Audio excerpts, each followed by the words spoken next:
Même avec mon meilleur wash and go, les gars, mes cheveux ne frisent pas.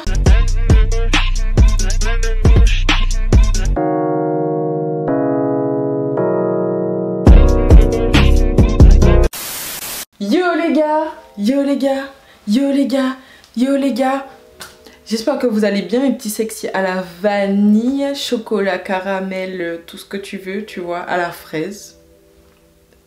J'aime bien la fraise. On se retrouve aujourd'hui dans une nouvelle vidéo qui sera une vidéo capillaire pour changer un peu. Et en plus de ça, j'ai remarqué que ça vous plaisait plutôt bien, genre les vidéos capillaires. Donc du coup, pourquoi pas faire des vidéos capillaires hein. Je vous promets pas non plus de faire des trucs de ouf ou pas.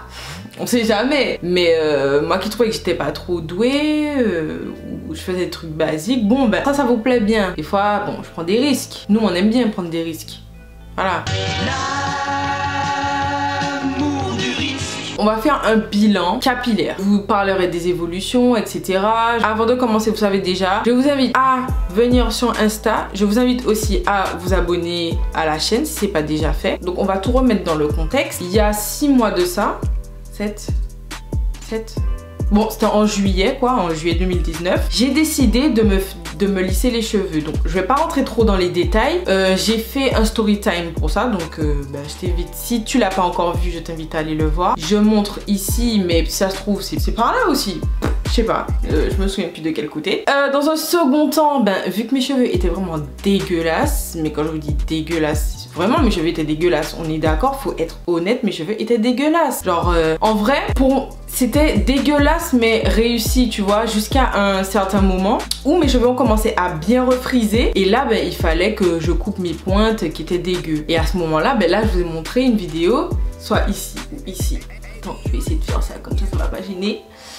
Où je me les coupe toute seule et je me les teins toute seule. Question de masquer un peu la différence de boucle. Donc là, on se retrouve aujourd'hui, 6 ou 7 mois après mon lissage d'enfer.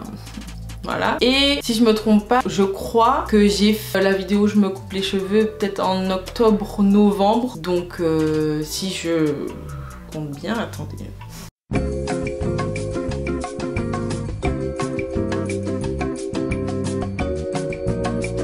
Bon, on va dire 3 mois après que je me sois coupé les cheveux. Donc là, on va faire un petit bilan. Bon, aujourd'hui, je pourrais pas dire que je suis méga heureuse dans le sens où, voilà quoi, on voit quand même, je sais pas si vous pouvez voir quand même que même avec mon meilleur wash and go, les gars,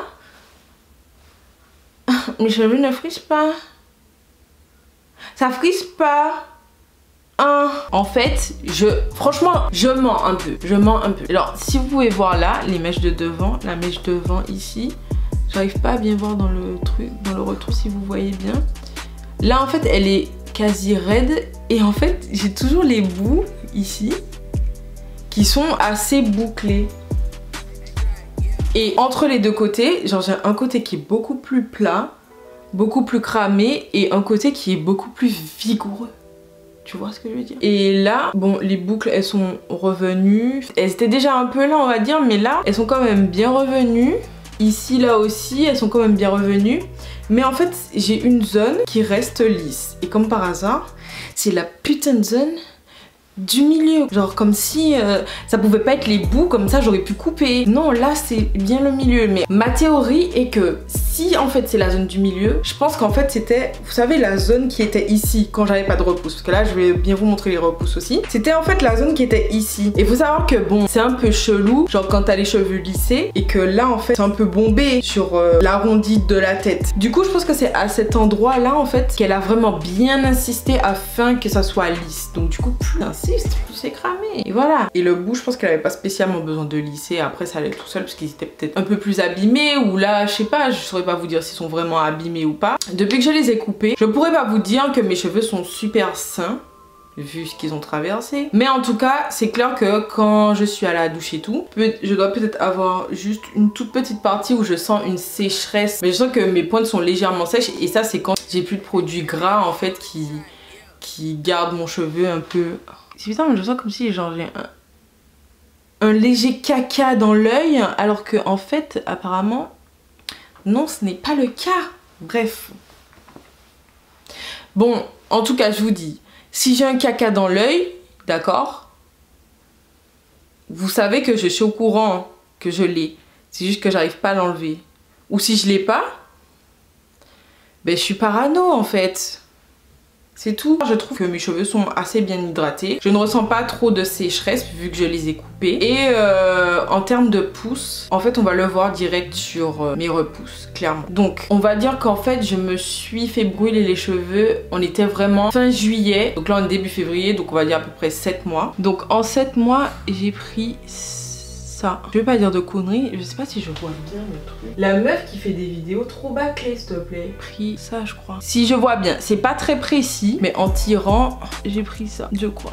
Ou à peu près, plus ou moins long. Bon là ça sera un carnage. Donc en soi en 7 mosavdonc je pense pas être en carence ou autre. J'ai pas pris de complément alimentaire ou autre activateur de pouce, mais il serait bien justement que je teste. Vous savez genre les petites gommes là roses et tout qu'elles mangent comme des bonbons et tout, genre j'aurais bien aimé tester ça. Je vais me renseigner un peu et pourquoi pas tester ça. Après moi j'aime plutôt faire la nature plus ou moins, que ça est déjà hein, le strict minimum. Depuis ben j'ai jamais relissé mes cheveux et je pense que je vais pas me les lisser d'aussitôt. Je les suis coupées toute seule, donc bon, étant donné que j'ai les cheveux frisés, ça se voit pas trop en fait si j'ai des trous etc. Vous savez quoi, je vais vous montrer quand je tire ce que ça donne.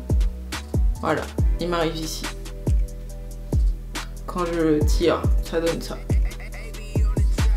Et voilà, donc concernant les produits que j'utilise, franchement... C'est pas fifou les gars, c'est pas fifou, pas des trucs archi naturels et tout. Mais en fait mon astuce, c'est que comme je remarque que les cheveux ont souvent tendance à s'habituer aux produits qu'on utilise. En fait c'est à dire que je vais peut-être utiliser 2 produits en même temps et je vais souvent les alterner, ou ça dépend de mon mood, ça dépend du résultat que je veux avoir, ça dépend de si je viens de faire mon shampoing ou si mes cheveux, ben là on est à la fin de la semaine, genre là on veut pas de gras, on veut rien, bon vous serez peut-être déçus si vous espériez des produits assez safe et tout. Après il faut clairement que je me pose quand j'aurai fini en fait ces produits là j'utiliserai de nouveaux produits. En fait j'utiliserai des produits un peu plus naturels etc, mais j'attends de liquider tout ce que j'ai là et après j'achèterai. Voilà, donc je vais vous parler en gros de ma routine on va dire entre guillemets, entre avant en fait que je me sois fait cramer les cheveux et après. Donc avant en fait que je me sois fait cramer les cheveux, vous serez choqués, je me lavais les cheveux toutes les 3 semaines.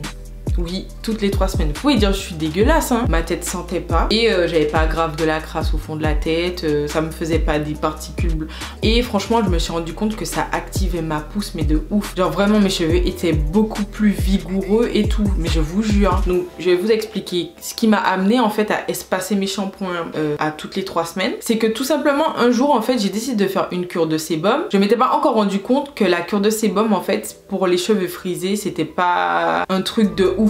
Parce qu'en fait le bénéfice on va dire entre guillemets de la cure de sébum pour un cheveu lisse sera que en fait le sébum il va s'écouler tout au long de la fibre capillaire, ce qui n'est pas le cas pour nous parce que nous on a les cheveux qui sont frisés, donc du coup le sébum il a du mal à couler, à part si tu essayes de le prendre là et de le remettre là, tu vois ce que je veux dire. Bon voilà, mais en fait ça m'a permis de savoir que j'avais pas besoin de me laver les cheveux toutes les semaines, genre parce que s'il y a une chose que je déteste, c'est que le gras de mes cheveux graisse mon visage ou autre, je supporte pas ça, je trouve ça dégueu.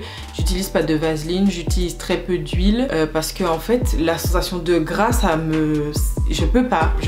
Bon, revenons à nos moutons. En gros je me lavais les cheveux toutes les 3 semaines, mais effectivement je faisais quand même des co-wash afin d'enlever un peu la crasse dans mes cheveux. Mais franchement le shampoing toutes les 3 semaines, je peux vous dire que mes cheveux étaient beaucoup plus épais et tout, vigoureux, genre ça, ils brillent, enfin genre ils étaient vraiment, je sentais que vraiment que mes cheveux étaient en super bonne santé juste en ayant espacé mes shampoings. Honnêtement aujourd'hui là je suis obligée de faire un shampoing par semaine étant donné que mes cheveux sont plus fins. Tous les produits à la fin de la semaine ça commence à peser sur les cheveux et c'est dégueu en fait. Donc j'utilise, je me mets derrière comme ça vous allez voir, voilà, donc celui de la gamme L'Oréal Expert Nutrifié Glycérol plus plus huile de coco. Je sais qu'il y a des gens, l'huile de coco ça leur va pas trop, mais moi ça va. Peut-être que mes cheveux pourraient se porter mieux, je sais pas, mais en tout cas l'huile de coco ça va. Shampoing sans silicone, compensateur nutritif.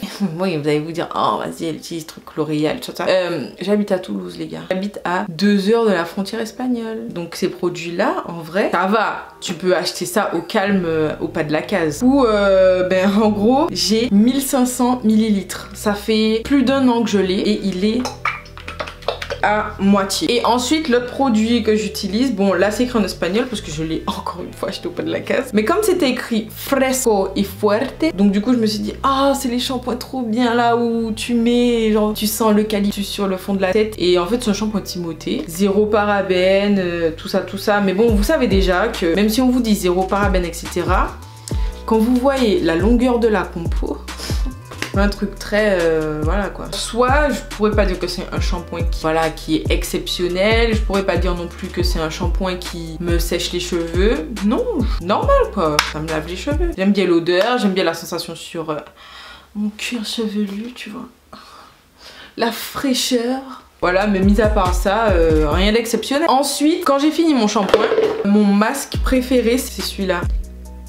Ce sont des mots qui font vraiment partie de mon lexique. Le Chiamostutuin, Manuka Honey et Mafura Oil. Voilà. C'est écrit aussi que c'est enrichi aux extraits d'huile de baobab, sans sulfate, sans parabènes, sans phtalate, sans paraffine, sans huile minérale, sans couleur synthétique et sans pétrolatum. Franchement j'aime bien déjà. Je vous jure, j'aurais senti ça toute ma life. Et en vrai, t'en as pas besoin de beaucoup parce que bon, j'ai les cheveux fins et pas très longs. Donc du coup, j'ai pas besoin d'en utiliser beaucoup. J'utilise une belle noisette et genre ça enrobe les cheveux, c'est magique. En plus avec l'odeur, mais je vous dis pas. Donc quand je sors du shampoing, j'utilise ça. Que je ne rince pas. Voilà. Il faut que vous sachiez que votre go, elle utilise que des masques. Elle ne se coiffe qu'avec des masques qu'elle ne rince jamais. Voilà. Là c'est dit. Je vais vous montrer les 2 produits que j'utilise le plus souvent quand je sors de la douche. Parce qu'en général, je me mouille les cheveux sous la douche. Je les démêle sous la douche et après je mets mon produit et je me casse. Donc en gros, j'alterne entre ces 2 produits là. Ok. Je suis pas douée hein, pour le focus. Voilà. Donc c'est Macadamia Natural Oil Deep Repair Mask. Et je vais vous dire, hein, ça répare bien les cheveux et tout. Même si je mets des masques tous les jours. Revitalisant reconstructeur pour cheveux secs ou abîmés. Et en fait je le kiffe. Vraiment je le kiffe. C'est un des produits que j'aime trop. L'odeur. Le truc sans la pomme frère. Le truc sans la pomme. Donc avec ça, quand je viens de faire mon shampoing et que je sens que mes cheveux sont secs, j'utilise l'huile qui va avec. Non mais je l'aime trop, genre elle sent trop bon, genre mais vraiment j'ai même pas les mots en fait, j'ai même pas les mots pour vous dire comment ça sent trop bon. Et je sais pas comment vous expliquer, mais certaines huiles après les avoir utilisées, il y a une odeur d'huile dégueulasse, mais celle-là ça fait pas ça en fait et c'est pour ça que je l'aime trop. Ensuite j'alterne entre toujours la série L'Oréal. C'est la même gamme que le shampoing sans silicone, tout ça. C'est écrit à rincer, mais je ne rince pas. Voilà, on vit dangereusement. Et mes cheveux se portent pas plus mal, quoi. Et avec, quand je le mets, c'est-à-dire après le masque du shampoing, comme l'huile en fait, j'utilise ce petit sérum là. Pareil, vous savez déjà, toujours de la même gamme. Et l'odeur est pas exceptionnelle hein, celui-là. Mais par contre en Martinique ça les gars, ça coûte je crois 17 balles. C'est abusé. Voilà ce que j'utilise en ce moment. Et ensuite bien sûr parce que j'aime bien me plaquer les cheveux de temps en temps. Après je suis quelqu'un en général, je pense que vous avez remarqué que niveau plaquage... pas non plus, c'est de temps en temps quoi, c'est quand j'ai les cheveux attachés et tout que je me les plaque. Mais vu que j'ai des repousses et que là j'ai les cheveux très lisses, je trouve que c'est pas tout le temps. Des fois là vraiment j'ai envie de me les plaquer plus souvent. Et je vais vous montrer mon gel, vous allez m'insulter. Mais en fait c'est un gel que j'ai depuis longtemps et comme un gel ça me... Franchement un gel me dure 1 an. Même plus d'1 an en fait je pense. Et ça c'est un petit gel, ce que je vais vous montrer. C'est une petite quantité et j'arrive à garder ça super longtemps. Donc franchement j'en parle pas trop. Bref, donc j'utilise ça. Oui je sais, j'utilise pas le... Comment ça s'appelle encore le gel que tout le monde utilise à l'huile d'olive, voilà. Mais en fait tout simplement je finis celui-là avant et je vais l'acheter après. Voilà. Et en plus il y en a tellement que je sais pas quoi acheter. Donc si vous voulez bien me conseiller justement sur le gel à acheter, c'est avec plaisir. Donc voilà, je vous ai présenté tous mes produits de routine capillaire. Ça me permettra de vous montrer mon évolution capillaire, ou si je trouve un truc exceptionnel entre temps, je vous le présenterai. Donc voilà, la vidéo touche à sa fin. N'hésitez pas à me donner vos secrets en commentaire. Si ça vous a plu, laissez-moi un petit pouce bleu, ça me fait toujours plaisir. Et puis quand bien même vous auriez envie de mettre un pouce rouge, vous mettez un pouce rouge, voilà. Donc vous savez déjà, comme d'hab, je vous fais de gros bisous et puis que du love, vous savez déjà.